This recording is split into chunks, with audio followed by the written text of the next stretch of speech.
Everyone thinks of Norway as the peaceful, scenic land of fjords, frozen mountains, and midnight sun. But what if I told you behind that calm reputation lies one of the most strategic land grabs in modern European history? You see, today Norway controls nearly all of Scandinavia's Arctic coastline, the part that touches the icy, oil-rich Barents Sea. But here's the twist. Finland and Sweden, two powerful modern nations, got nothing. Just a blank stare toward the north. Was it war? A secret treaty? A political betrayal? Well, it's actually a mix of all three, because while the world wasn't watching, Norway pulled off a geopolitical move that has shaped the balance of power in the Arctic to this day. In this video, we are going to break down why the Arctic coastline is such a big deal, how Norway, once the last country to gain independence, ended up with the most valuable northern land, and why Finland and Sweden were cut off from the Arctic forever. And at the end, I'll reveal the surprising modern consequences of this territorial twist and whether the borders in the Arctic are really as frozen as they seem. For most of history, the Arctic was seen as a frozen, lifeless wasteland, too cold, too dark, and too remote to be of any real use. But now, it's one of the most valuable frontiers on Earth. You see, the Arctic isn't just ice and polar bears anymore. It's rich in oil, gas, rare minerals, and untapped resources that the world is desperate for. Some estimates say that 13% of the world's undiscovered oil and 30% of its natural gas lies beneath the Arctic seabed. That's not just fuel, that's power, influence, and money. A lot of it. And it gets even more intense. As the ice continues to melt due to climate change, new sea routes are opening up. Routes that could shorten global shipping by thousands of kilometers. Whoever controls these Arctic passages could control the future of global trade. Imagine a world where Arctic waters replace the Suez Canal. That's how high the stakes are. But here's where things get strange. Look at a map of northern Europe. Norway, with its rugged coastline, has full access to the Arctic Ocean, a long, narrow stretch that touches the Barents Sea. Yet right next to it, Sweden and Finland, two highly developed, strategically located nations, have none. Zero. Not a single centimeter of Arctic coastline. How did this happen? Because if you rewind history, it didn't always look like this. Sweden was once a major empire in northern Europe. Finland had a shot at Arctic access through its northeastern tip, and for a time it actually looked like Finland might claim a piece of that icy pie. But today, the Arctic prize belongs to Norway and Norway alone. This wasn't just bad luck or natural geography, this was political chess, played over centuries, involving wars, treaties, and some very deliberate moves by powerful empires. Norway didn't always own this Arctic edge. In fact, for most of its history, it wasn't even independent.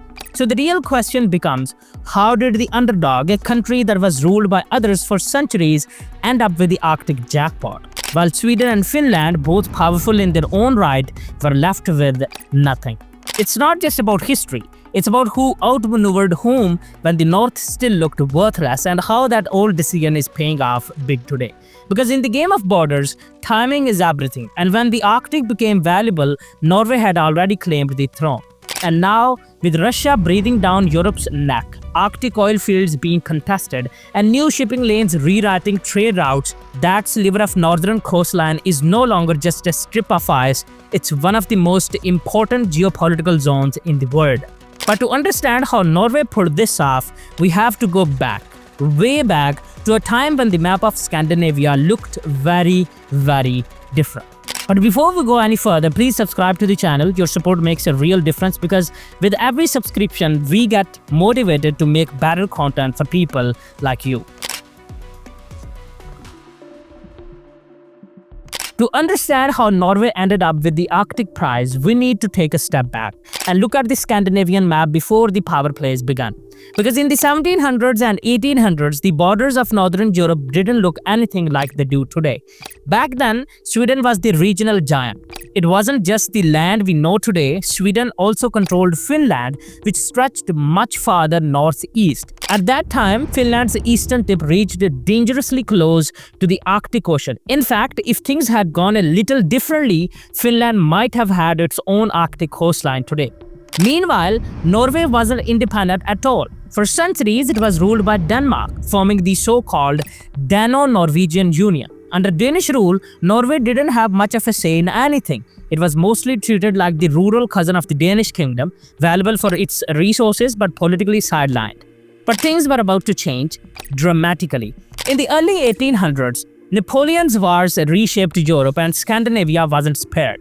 Denmark, which had backed Napoleon, was forced to cede Norway to Sweden in 1814 under the Treaty of Kiel. Just like that, Norway switched hands from Danish control to Swedish control without even firing a shot. But Norway wasn't happy about it. In fact, the same year, Norway declared independence, wrote its own constitution, and tried to break free. Sweden wasn't having it, a brief war followed, and although Norway was forced into a union with Sweden, it was allowed to keep some autonomy, including its own constitution. Meanwhile, something even more dramatic had happened in the east. In 1809, Sweden lost Finland to Russia after a brutal war. The loss was massive. Russia took over the entire territory and turned it into the Grand Duchy of Finland, which would remain under Russian control for over a century. So let's pause here. By the mid-1800s, Sweden had lost Finland, Finland was ruled by Russia, and Norway was still tied to Sweden, though it was growing more and more restless. And yet, none of them fully realized the value of the Arctic lands at the time. It was still seen as barren and useless. Nobody was fighting over the Barents Sea or Arctic ports. Not yet. But what's incredible is this. The country that had the least independence, Norway, would eventually walk away with the most valuable real estate in the north. Because while Sweden was licking its wounds over Finland and Finland was trapped under Russian rule, Norway was quietly holding on to a stretch of land called Finnmark, a region far in the northeast touching the icy Arctic coast. Nobody paid much attention to it back then. But that tiny strip of land, it would become the gateway to the Arctic and the reason Norway would one day control the future of the North. The question is, how did Norway manage to keep it when the giants around it were falling apart? Let's find out in the next section, where a quiet border becomes a powerful weapon. So by the 19th century, the map of Scandinavia had already changed dramatically. Sweden had lost Finland, Norway was passed like a political football from Denmark to Sweden, and Finland now under Russian control. But the story of the Arctic coastline takes a critical turn in 1814 with the signing of the Treaty of Kiel. This treaty forced Denmark to give Norway to Sweden, but here's the twist. Norway wasn't split up. Even though it was handed over, the whole of Norway, including its remote northern region, Finnmark, remained intact. Nobody thought much of Finnmark at the time. It was cold, isolated, and barely populated. But that decision to keep Norway whole would change everything. Fast forward to 1905, and Norway had finally had enough. After almost a century in a tense union with Sweden, Norway peacefully declared independence. It was one of the rare cases in history where a country split from another without bloodshed. And when Norway walked away, it kept all its territory, including that same narrow Finnmark corridor that touches the Arctic Ocean. At this point, Sweden had no Arctic coast and never did, but Finland, it almost did. Here's where it gets interesting. In 1920, after World War I and the Russian Revolution, Finland gained full independence from Russia. It had a brief window of opportunity to negotiate its borders, and that's when the Treaty of Tartu came into play. This treaty, signed between Finland and Soviet Russia, recognized Finland's independence and settled many of its eastern borders. But what it didn't do, and this is crucial, was give Finland access to the Arctic Ocean. Why? Because of that thin stretch of Norwegian land in Finnmark.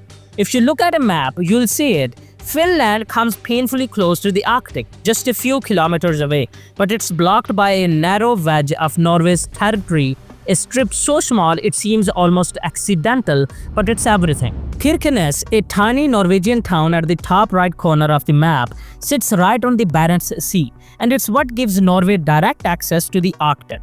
Now imagine if that land had gone to Finland instead, even a small slice, Finland would be an Arctic power today. But it didn't. Norway held on to it, and the Treaty of Tartu cemented that geography forever. In the end, Finland's Arctic dreams were cut off by just a sliver of coastline. A geopolitical accident? Maybe, but a masterstroke in the long game? Absolutely. Because today, Norway's control of that coast gives it power over Arctic shipping, energy exploration, and military strategy. Meanwhile, Finland, landlocked in the Arctic sense, has to watch from the sidelines. And Sweden, well, it never even had a chance. But Norway, the country that was once ruled by everyone else, suddenly found itself holding the keys to the north. And it wasn't just luck. It was timing, treaties, and being overlooked until the Arctic became gold. So Norway got the Arctic edge, but here's the real twist. It didn't just keep it, it built a fortress around it. In today's world, the Arctic isn't just ice and polar bears anymore. It's one of the most strategic regions on Earth, and Norway knows it. That tiny stretch of coastline, once dismissed as useless, is now a gateway to oil, gas, shipping lanes, and geopolitical dominance. As the Arctic ice melts, new trade routes are opening, and under those frozen waters, massive untapped oil and gas reserves. This is why Norway treats the Arctic like its crown jewel. First, there is energy. Norway is already one of the world's top oil and gas exporters, and much of that comes from offshore drilling in the Barents Sea. Controlling the Arctic coast means controlling some of the last great fossil fuel frontiers. Then there is security. Norway is a founding member of NATO, and its Arctic coastline is now one of NATO's most sensitive front lines, especially with Russia just across the border. Let that sink in. Norway's Arctic tip touches Russia's northwestern edge, and with tensions rising since the Ukraine war, Norway has quietly militarized the region. It's pouring money into Arctic airfields, naval bases, radar stations, and joint military drills with the US and NATO allies. And guess where one of the most strategic NATO exercises happens every year? That's right, in Finnmark, where the Arctic coast meets the Russian border. This is not a coincidence. But while Norway plays power chess in the north, its neighbors, Sweden and Finland, are left watching from the sidelines. That's where the tension comes in. For years, Sweden and Finland weren't in NATO.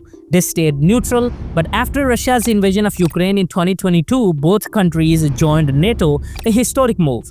Now they're allies with Norway on paper, but they still lack the Arctic access that gives Norway all the leverage. And Finland, well, you can bet that narrow miss still stings. Over the years, there have been quite diplomatic discussions, not to redraw borders, but to gain better Arctic cooperation. Finland has pushed for Arctic transport corridors, rail links through Norway, even talks about shared port access in Kirkenes. But nothing has given Finland its own sovereign coastline. Because Norway, it's not giving an inch. With the Arctic heating up, politically and literally, Norway knows that every meter of that coastline is priceless. It's the country's economic engine, security shield, and geopolitical bargaining chip, all rolled into one. And even with NATO unity, Norway is playing its cards carefully. It cooperates, but it never shares the crown. Sweden and Finland may be Arctic neighbors, but only Norway has the keys to the front door. And it's not planning to hand them over anytime soon. So far, the Arctic coastline has been a game of history, treaties, and geography. Norway won that game over 100 years ago, but what if the game isn't over? Because here's the twist. The Arctic is melting, literally and politically. As the polar ice recedes faster than anyone predicted, the Arctic is opening up like never before. New shipping lanes, like the Northern Sea Route, are shortening the distance between Europe and Asia by thousands of miles. Cargo that once took weeks to move through the Suez Canal could soon flow through the icy north in just days. And who controls that traffic? Who gets the tolls, the ports, the military presence? That's the next great battle. Now imagine Finland and Sweden, two major economies, full NATO members, stuck watching as Norway, Russia, Canada, and the US carve up the Arctic pie. Will they stay sidelined forever? Some experts think a deal could be made. Maybe Finland secures long-term access to a Norwegian port, or Sweden develops its own Arctic logistics through partnerships. After all, as NATO allies, there is pressure for unity and cooperation, and Norway, as a democratic country, may one day be open to negotiation. But then again, the stakes are only getting higher. Russia has already declared the Arctic its military priority. It's building new bases, deploying icebreakers, and increasing naval patrols in the north. In response, NATO is quietly shifting more resources toward defending its Arctic flank. And this is where things get dangerous. If conflict ever breaks out in the Arctic over oil, shipping, or territory, control of every mile of coastline will matter. Ports, pipelines, radar stations, they'll be the difference between dominance and defeat. In that scenario, would Finland and Sweden simply sit back? Or could they push, politically or economically, for a rethinking of Arctic access? It's not likely they'll get land, but access, infrastructure, influence, that could all be on the table in the years ahead. Because what's becoming clear is this: the Arctic isn't a frozen wasteland anymore. It's the next global economic battlefield, a place where climate change, superpower rivalry, and natural resources collide. And the fact that Norway, a relatively small nation, holds one of the most strategic coastlines on Earth, that's no accident. It's the legacy of timing, treaties, and territorial luck. But before we end, here's one last mind bender. We have been talking about Norway, Sweden, and Finland, but what if I told you there is another Nordic country with a massive Arctic coastline and almost no one talks about it? A country that controls territory larger than most European nations.